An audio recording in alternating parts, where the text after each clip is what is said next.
While visiting the UK, I finally checked out some movies and TV shows that aren't available where I live. And here is what I think is worth it and what is not. Number 1, The Outrun. This is a 2024 drama based on the 2016 memoir of the same name. Fresh from rehab, a woman in her early 30s leaves a decade of turmoil in the capital behind and heads back to the remote islands where she was raised. There, the stark northern landscape forces old childhood wounds to resurface and mingle with the experiences that pushed her toward recovery. Seeking a calmer path after years of risky living, she hopes returning to her rugged homeland will finally help her make peace with her past. I had heard someone on the internet talk about this one and they were simply obsessed by this movie.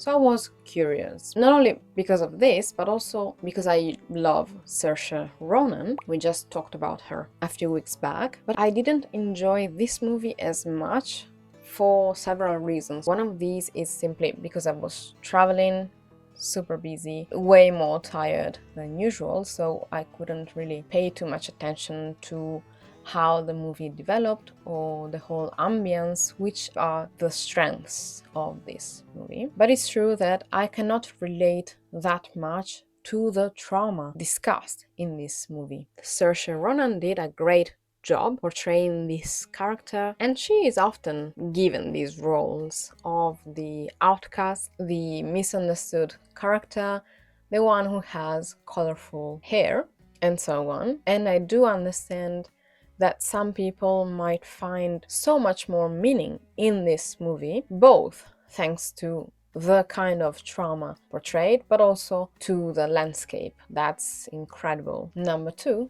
The Secret Scripture. This is a 2016 romance drama based on a 2008 novel of the same name. While staying in a mental health facility, a woman is visited by a junior therapist whose curiosity about her journal sparks vivid recollections of her turbulent, love-stricken younger years. These memories unravel a history marked by passion, fixation, and emotional chaos. I would suggest you check the trigger warnings for this one, actually for the Outrun too, because of the specific trauma in both of these. I mean, these are two different traumas, but check that out just in case. This one reminded me of Philomena, the one with Judi Dench, not in the sense that the movies are similar, because they are not, but they do deal with the same theme in very different ways and from different perspectives. I thought it was a really good movie. I would recommend it. It's intense, emotional. Rooney Mara is always worth watching, in my opinion. I believe she can play any character. She's so talented. But I must say that I was also happy to see Theo James in this one, because I think he deserves better. I remember seeing him for the first time in the Divergent series, and he always looked like a promising actor to me, but I don't see him as much. Well, actually the same can be said about Rooney Mara. She would deserve way more attention, more roles, but I'm glad that she gets a lot of variety with her roles, because she always delivers. Number 3, Interview with the Vampire. This is a 1994 gothic horror fantasy drama based on a 1976 novel of the same name. Once an aristocrat in the 1700s, a 2 centuries-old vampire recounts his long, haunted existence to a seasoned interviewer in the near future. After losing his family and falling into despair, he is drawn into eternal life by a seductive predator who insists they become partners, only for their bond to fracture when a young girl is turned to keep him from leaving. Her arrival deepens the tension within their makeshift family, adding new layers of conflict to the tale he now shares in the future. Granted, I watched this one on a flight, so I was tired, it didn't get my full attention, but I had never seen this one before, and I've been hearing people talk about this one for ages. I know it has a huge impact, and a lot of vampire stories, this one something, But I still don't get why is this so popular, other than for these reasons, because its pace is all over the place. It's way too long at some point. I believe in the middle I thought it was the end, because it really felt like we reached some kind of conclusion. But the main problem I have with this one is the relationship itself among these three main characters. Not only between the two guys, but also the little girl, which is so concerning. I don't know why they thought it was a good idea. I mean, even the writer of the novel, I don't know what they had in their mind, because I watched some reviews of the book itself. The little girl was even younger in the actual source material, but still, it was so problematic. I don't know why people thought it was okay. It really made me question people's opinions, I do understand that this one has such a specific atmosphere. The aesthetic itself is something that others looked at and thought, okay, we can build on this. And this is why it had an impact on pop culture in general. This is undeniable, but I don't think it's a good movie in itself. It could have been way better, I don't know. And there's another thing. I love both Tom Cruise and Brad Pitt, but maybe they did well in the following years keeping them separate, because I believe because of this movie they had a whole fight or something, so they didn't talk to each other for years and years until recently. But aside from the real life issues, I don't think they do well on screen together. They are too much of a prima donna, both of them.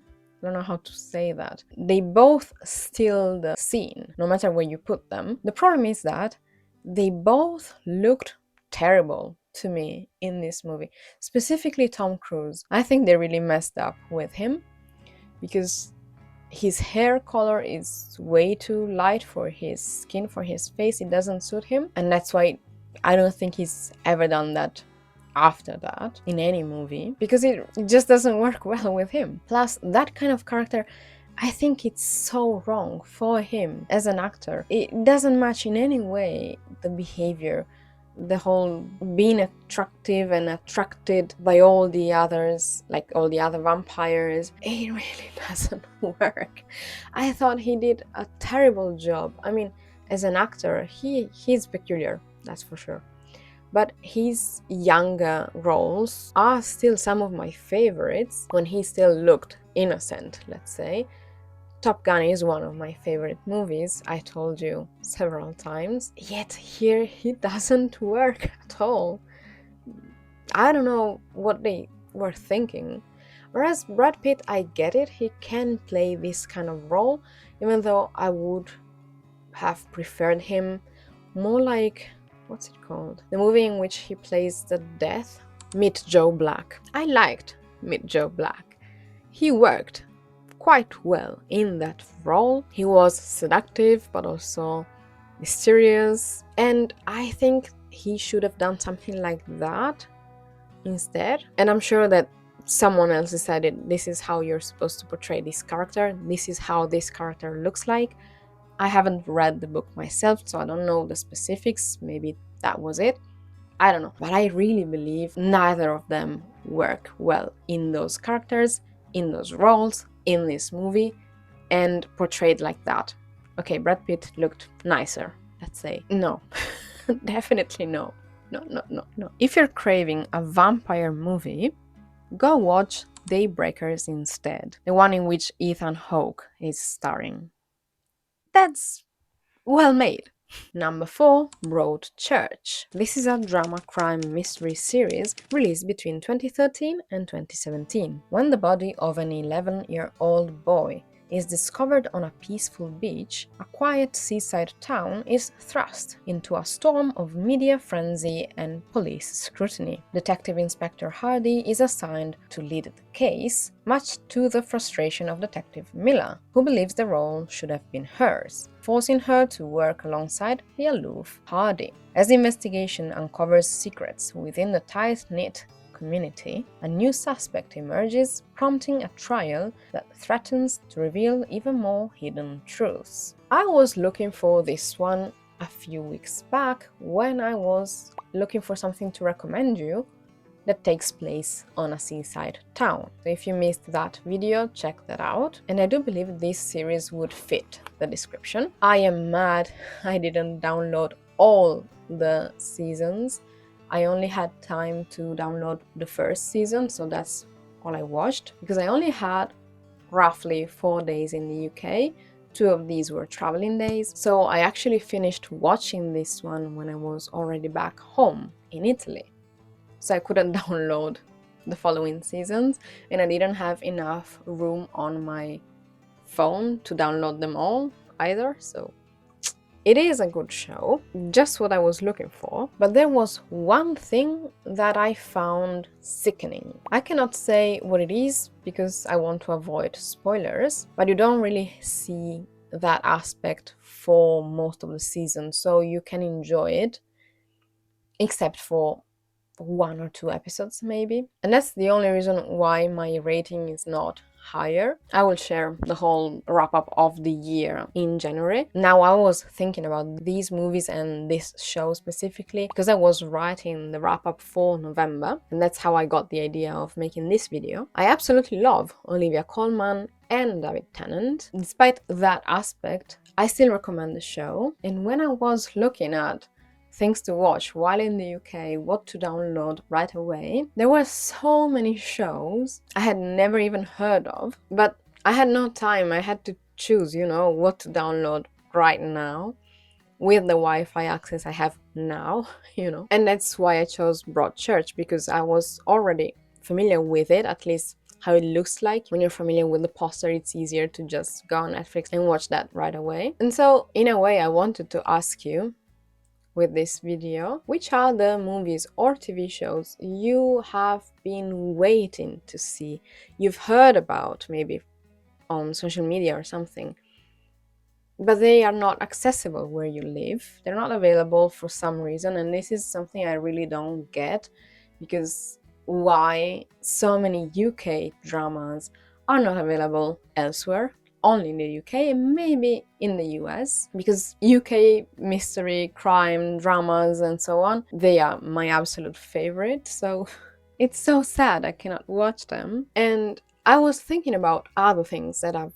been waiting for or I finally watched that I believe are worth watching. For example, Paradise. I had to wait, I think, months for it to be available on Disney Plus because we don't have Hulu in Europe, I believe, in all of Europe. So many shows and movies that you see in the US, we only get access to either via Disney Plus, for example. Some Hulu movies and shows are available every now and then, but it's not a given, and I never know which ones are going to be available. Some other times you can find them on Prime Video, but for example, for Paradise, I had to wait. I had to subscribe to Disney Plus again and to see it over there. Now I just found out that the second season is coming in early 2026, so who knows when or if it will be available in Europe. I will patiently wait, but this is so annoying, Similarly, the AMC productions tend to be either released like 1 or 2 years later here, and once again via some other platform. For example, this is what happened with Pantheon, which was released on Netflix last year, and the second season early this year. And just recently, they made available Mayfair Witches, which I was waiting for because I watched the first season a while back, and I was waiting for the second season, and I have to be honest, it wasn't as good as I remember, so fine. But I wanted to watch it, so I always look for stuff that has witches in it. And I also watched Talamasca because it's from the same universe as the Mayfair Witches. Once again, I wouldn't really recommend it. It's not as good as I hoped, but I was happy that we got access to those. There are so many things I cannot watch, no matter when or how or why. So I was wondering, what's something that you've been waiting for and that either will never be released in your country and you have to get a VPN for it, or that you know that it's coming at some point and you're looking forward to it, let me know. And now that you watched this, check out the video on the screen. Don't forget to hit the notification bell so you won't miss my upcoming videos. Thank you so much for watching, and I will see you in the next one.